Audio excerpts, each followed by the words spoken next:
Bumawi ang net satisfaction rating ni Pangulong Bongbong Marcos matapos itong tumaas batay sa pinakahuling survey mula sa Social Weather Stations o SWS, bagamat malaki ang ibinaba nito sa Mindanao. Base sa naturang survey, ang satisfaction rating ng Pangulo ay pumalo sa positive 47 as of December 2023. Mula ito sa dating positive 44 noong Setyembre ng nakaraang taon. Bagamat sa Mindanao ay kakikitaan ng di hamak na mababang rating kumpara sa nalalabing bahagi ng bansa.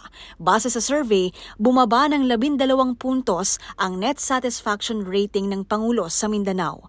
Ayon sa SWS, tumaas ang rating sa rural areas, ngunit bumaba naman sa urban areas.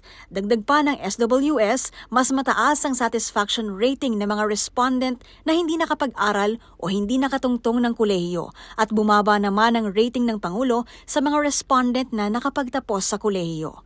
Isinagawa ang survey sa pamamagitan ng face-to-face interviews noong Desyembre ng nakaraang taon sa nasa 1,200 katao.